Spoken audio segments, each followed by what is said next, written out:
सुप्रभात। Class 8 Sanskrit chapter number 2 अंतर्राष्ट्रीय योग दिवस। छात्रों, अंतर्राष्ट्रीय योग दिवस के बारे में आप लोग सभी परिचित होंगे। अंतर्राष्ट्रीय योग दिवस आप जानते होंगे ये कब मनाया जाता है। ये जून महीने की 21 तारीख को मनाया जाता है। हमारा योग दिवस, अंतर्राष्ट्रीय योग दिवस 21 जून को मनाया जाता है। ये सभी लोगों को आपको मालूम होगा। अब योग के दो अर्थ होते हैं। योग के अर्थ हुए, एक तो होता है आपका योग मीन्स जोड़ना, और दूसरा अर्थ होता है आपका समाधि। समाधि में क्या आता है कि आप अपने मन को एकाग्रचित्त करके बैठ जाते हैं। और योग में क्या होता है, योग का अर्थ हुआ मेल कर देना, समता करना, किसी को जोड़ना। ये सब आपका योग दूसरे रूप का होता है। ये रूप क्या है आपका समाधि। समाधि लेना या आप व्यायाम करना। इसमें आपको क्या पाठ के अंतर्गत बताया गया है कि व्यायाम से हम किस तरह से स्वस्थ रहते हैं। अगर हमारा शरीर निरोग है तो हमारा मन खुश रहेगा। अगर हमारा शरीर ही निरोग नहीं रहेगा तो हमारा मन भी खुश नहीं रहेगा। जब हमारा मन नहीं खुश होता है तो हम किसी भी कार्य करने में अपना मन नहीं लगाते हैं। कहा जाता है करो योगा रहो निरोगा, करो योगा रहो निरोगा। तो योग करने से, योग ऐसी वैज्ञानिक प्रक्रिया बनाई है कि जिसके करने से हमारा शरीर स्वस्थ रहता है। आचार्य पतंजलि ने ये सबसे अच्छी प्रक्रिया बताई है। क्या बताया है, क्या उन्होंने कहा है कि योगश्ची वृत्ति निरोध। योग कैसी वृत्ति है कि योग को चित्त वृत्ति निरोध करने वाला कहा गया। योगश्चित्त वृत्ति निरोधा। योग क्या है, योग को चित्त वृत्ति निरोध करने वाला कहा गया कि हमारे मन में चंचलता उठती है, हमारा मन घबराता है, तो हम उसे अपने मन को कैसे कंट्रोल में करें, कैसे बस में करें। तो निरोध भी हमारे मन को रोकने वाला एक ही तरह का यंत्र है। योग कैसा साधन है कि हमारे मन को रोकने वाला साधन है। तो इस तरह से योगा कर्मसु कौशलम संस्कृत में कहा गया है। ये गीता का श्लोक है, ये गीता का कुछ अंश है कि योगा कर्मसु कौशलम, योग कर्मों को कुशलतापूर्वक करना ही योग कहलाता है। योग क्या है कि शुभ कार्यों को कुशलतापूर्वक करना ही योग कहलाता है। कुशलतापूर्वक शुभ कार्यों को, अच्छे कार्यों में हमारा मन जुट जाना ही हमारा कुशलतापूर्वक योग कहलाता है। योगा कर्मसु कौशलम, योग कर्मों में कुशल है। अब इस पाठ के अंतर्गत आपको बताया जाएगा कि आप योगा किस तरह से करते हैं, कौन से योगा करने से आपको क्या लाभ होते हैं। आपकी श्वसन क्रिया अच्छी होती है, आपका रक्तचाप अच्छा है, संचार अच्छा होता है। जैसे कि आपका हाई ब्लड प्रेशर होता है, तो ये हाई ब्लड प्रेशर क्या कहते हैं कि आपके रक्तचाप का ऊंचा उठ जाना। रक्तचाप जब हमारा ऊंचा उठ जाता है तो हमारा हाई हो जाता है, जैसे कि हम हाई ब्लड प्रेशर कहते हैं। और कम हो जाता है हमारा रक्तचाप तो हमारे शरीर शिथिल हो जाता है, हाथ पैर चलना बंद कर देते हैं। तो ये प्रक्रिया कहलाती है हमारी लो ब्लड प्रेशर की। तो हाई और लो दोनों को ही हमारा ये योग करने वाली प्रक्रिया क्या करती है, कंट्रोल में रखती है। तो इस तरह से हमारा जब शरीर स्वस्थ है तो हम भी, हमारा मन भी स्वस्थ है।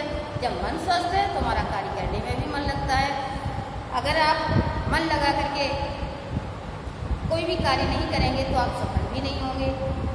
अब पीछे चैप्टर में आपने पढ़ा था, क्या पढ़ा था कि एक जो किसान था वो गाड़ी पर बैठा रहा था, बैठे बैठे भगवान की प्रार्थना करता रहा था।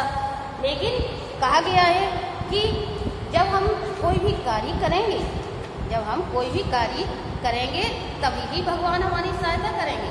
और हम कार्य ही नहीं करेंगे तो भगवान हमारी मदद भी नहीं करेंगे। हम बैठे रहें तो हमारी भगवान कोई भी सहायता करने के लिए नहीं आएंगे। ये कहो कि हम किताब सामने रखे बैठे हैं, भगवान आकर के पढ़ा जाए या पढ़ जाए, तो भगवान पढ़ नहीं जाएंगे, ना आपका लिख जाएंगे। कार्य तो आपको ही करना है। आपके लिए संकेत मिलेगा, भगवान आपकी बुद्धि को प्रखर जरूर करेंगे, लेकिन कार्य आपको ही करना है। तो इसलिए हम हमारा जब रहें निरोगा, करें योगा और रहें निरोगा। जब आप निरोग रहेंगे तभी आप अपने कार्यों को कर सकेंगे। ये भौतिक युग में क्या है कि आजकल क्या देखते हैं कि मनुष्य क्या कर रहा है कि आजकल कार्य में, अपने कमाने में, धन कमाने में ही जुटा रहता है। उसे अपने खान पान का, अपने स्वास्थ्य का कोई भी ध्यान नहीं करता। मनुष्य क्या है आजकल की प्रक्रिया में क्या चल रहा है कि मनुष्य इतना दौड़े जा रहा है, इतना दौड़े जा रहा है, रात भर कार्य में ही लगा रहता है। दिन की ड्यूटी करने के बाद रात में भी करता है, रात भर उसको कार्य में ही जुटे रहना होता है। उसका खान पान भी छूट जाता है, खाना भी नहीं खा सकता है, कार्य के प्रति लगा हुआ है, इतना संलग्न है, तो उसका स्वास्थ्य कैसा हो जाता है। नींद भी सही से नहीं ले रहा है तो उसका स्वास्थ्य कैसा होता है, बिगड़ जाता है। वो धन कमाने में इतना व्यस्त है कि उसे अपने स्वास्थ्य का कोई भी देख रेख नहीं है, न उसे अपने स्वास्थ्य का कोई भी ध्यान है। जब हमारा शरीर और चित्त दोनों ही क्या है, इस समय के अभाव में हमारा शरीर और हमारा मन दोनों ही उदासीन रहने लगे। जब हम पैसा कमाने में लग जाते हैं तो शरीर को भूल जाते हैं। शरीर को जब भूल जाते हैं तो हमारा शरीर धीरे धीरे धीरे धीरे क्षीण होता चला जाता है। अनेक रोग व्याधियाँ हमें सब घेर लेती हैं और हमारा अंत हो जाता है। तो इसके लिए हमारे वैज्ञानिक प्रक्रिया में क्या दिखाया है, क्या है, बताया गया है कि योग करें।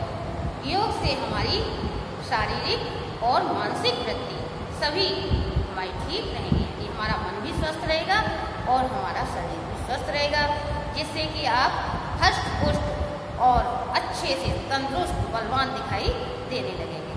तो ये प्रक्रिया, योग प्रक्रिया आपको स्कूल में भी सिखाई जाती है, विद्यालय में भी सिखाई जाती है। तो ये आपको हम आज समझाने जा रहे हैं पाठ के अंतर्गत।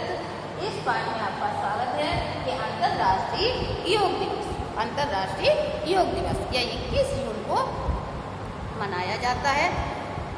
चलते हैं, देखते हैं पाठ में। अस्मिन् भौतिक युगे सर्वे अर्था जने व्यस्ता सन्ति, समयाभावेन जना शरीरस्य चित्तस्य च स्वास्थ्यं प्रति उदासीना सन्ति, तेषां शरीरे मनसि च विभिन्ना रोगा जायन्ते। एतेषां रोगाणां निराकरणाय योगा एका वैज्ञानिकी प्रक्रिया अस्ति।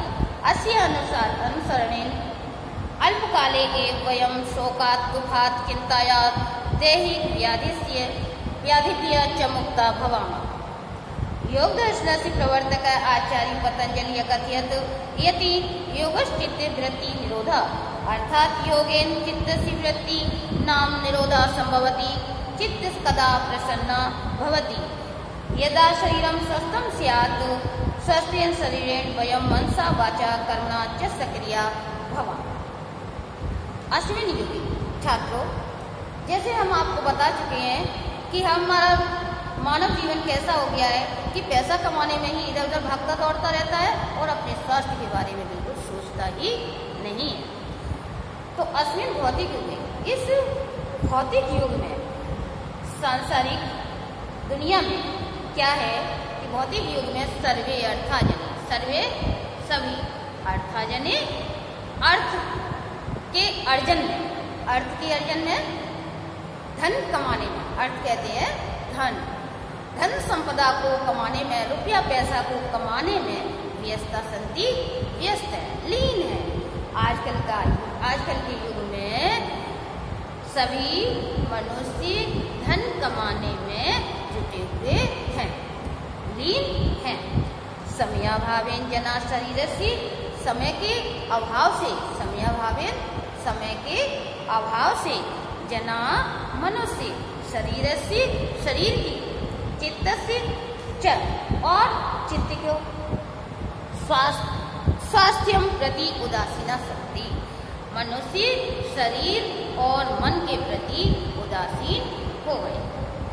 समय के अभाव में व्यक्ति शरीर और मन दोनों के प्रति उदासीन हो गए हैं, दोनों की तरफ कोई भी ध्यान नहीं देते। एतेषां शरीरे मनसि च विभिन्ना रोगा जायन्ते, हम उदासीन हैं इसलिए ही तेषां शरीरे, उनसे, उनके शरीर में, तेषां शरीरे मनसि, उनके शरीर में और मन में विभिन्न रोगा जायन्ते, जाते हैं।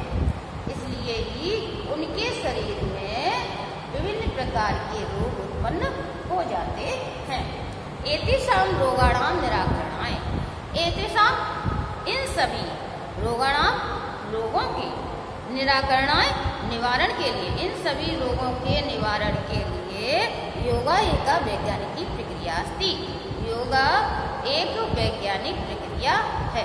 इन सभी रोगों का निराकरण करने के लिए, इन सभी रोगों को दूर करने के लिए योग एक वैज्ञानिक प्रक्रिया बताई गई है, जिसके द्वारा हम अपने शरीर को स्वस्थ कर सकते हैं। ऐसे ऐसे प्राणायाम बताए गए हैं, सांस लेने की प्रक्रियाएं बताई गई हैं, जिनसे कि हम अपने शरीर को स्वस्थ रख सकते हैं। तो इनके अनेक प्रकार के रोगों को दूर करने के लिए, रोगों का निवारण करने के लिए योग ऐसी एक वैज्ञानिक प्रक्रिया है।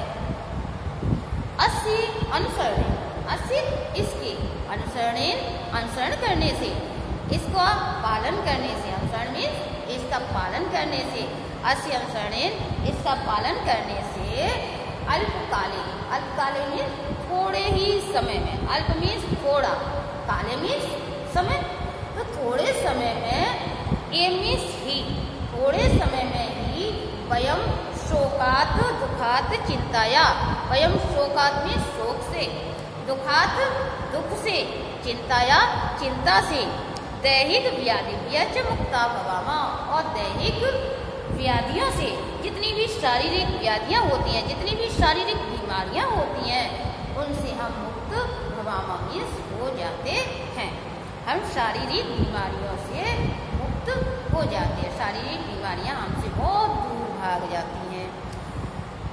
योग दर्शन से प्रवर्तक, योग दर्शन के प्रवर्तक, ये हम आपको पहले बता चुके थे। योग दर्शन के प्रवर्तक कौन है? पतंजलि। पतंजलि ने योग के बारे में बताया है कि योग करने से हम कैसे निरोग रहते हैं, जिसमें कि रामदेव बाबा के द्वारा आपने कई एक प्रकार की योगा सीखे भी होंगे और आप लोग करते भी हैं। तो ये महर्षि पतंजलि इसके प्रवर्तक हैं। महर्षि पतंजलि ने ही ये योगा का संचालन किया। योग दर्शन से प्रवर्तक आचार्य पतंजलि अकथयत्, योग दर्शन के प्रवर्तक आचार्य पतंजलि ने कहा है, यत अकथयत् मीन्स कहा है, यत मीन्स कि योगा योगश्चित्त वृत्ति निरोधा, योग ही चित्त वृत्ति का रुकने वाला है। योगश्चित्त वृत्ति निरोधा, योगश्चित्त वृत्ति निरोधा, योग को चित्त वृत्ति निरोध, चित्त वृत्ति निरोध मीन्स रोकने वाला कहा गया। योग को हमारी मन की चंचलता को दूर करने वाला, मन की चंचलता को रोकने वाला कहा गया है। योग हमारा कैसा है कि हमारी अनेक प्रकार की, जितने गतिमान हमारा मन हो जाता है, चलमान हमारा मन हो जाता है, उस मन को रोकने वाला साधन। तो योगश्चित्त वृत्ति निरोधा, योग ही हमारी मन की चंचलता को स्थिर करने वाला साधन, हमारे मन की चंचलता को रोकने वाला साधन है। अर्थात योगेन चित्त वृत्ति निरोधा संभवती, अर्थात योग से चित्त वृत्ति निरोधा संभवती, चित्त को रोकने में, चित्त वृत्ति को रोकने में संभव होता है। योग से हम चित्त वृत्ति को रोक सकते हैं, अपने मन की चंचलता को रोक सकते हैं। योग से चित्तस्य वृत्ति नाम निरोधा संभवती, योग से चित्त की वृत्ति को हम रोक सकते हैं। चित्त कदा प्रसन्ना भवति, चित्त हमारा मन कब प्रसन्न होता है? यदा शरीरम स्वस्थम स्यात्, जब हमारा शरीर स्वस्थ होगा तभी हमारा मन भी प्रसन्न होगा। स्वस्थ शरीरेण वयम मनसा वाचा कर्मणा च सक्रिया भवामः, स्वस्थ शरीर से ही हमारा मन, वाणी और कर्म से हम सक्रिय होते हैं। स्वस्थ शरीर से ही हम सभी मन, वाणी और कर्म से सक्रिय होते हैं। पुरा भारतवर्षे गुरुकुल प्रातः काले सूर्य प्रवणामा छात्राणां पाठ्यक्रमस्य अभिन्नांगमासीत्। योगस्य अस्मिन् प्रक्रियायां योगासनानां प्राणायामस्य च समावेशं भवति। योगासनेन कापि हानि न भवति। शरीरे चित्ते च स्फूर्ति जायते। शवासनेन उच्च रक्तचापस्य निराकरणं भवति।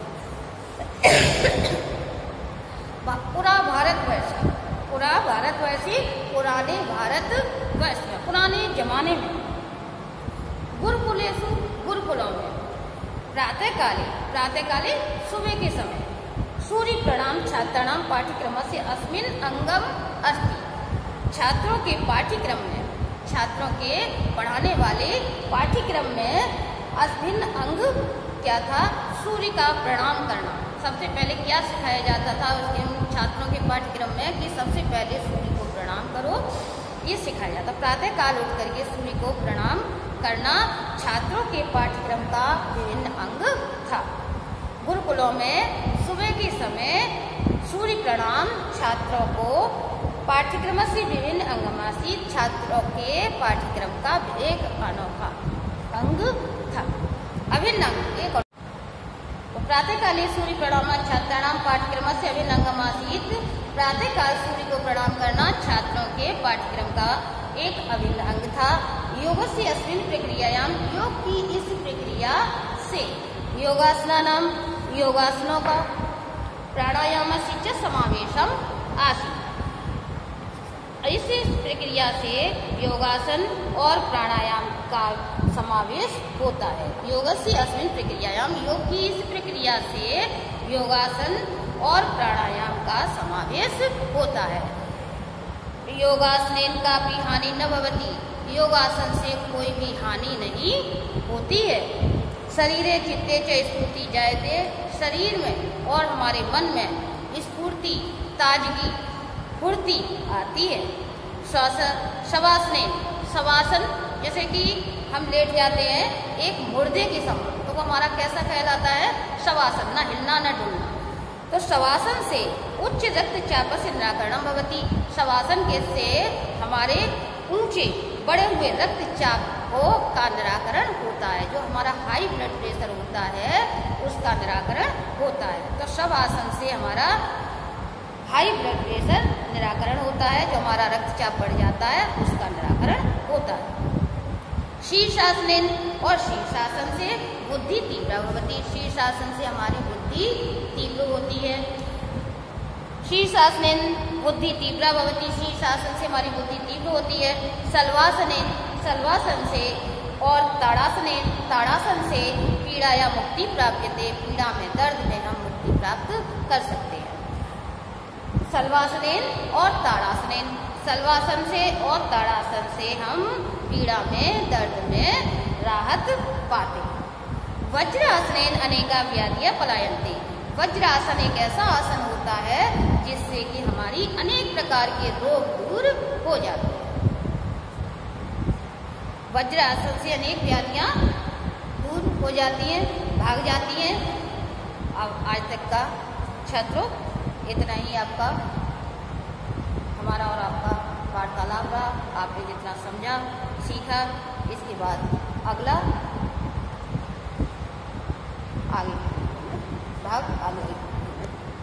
भाग हम आपको आगे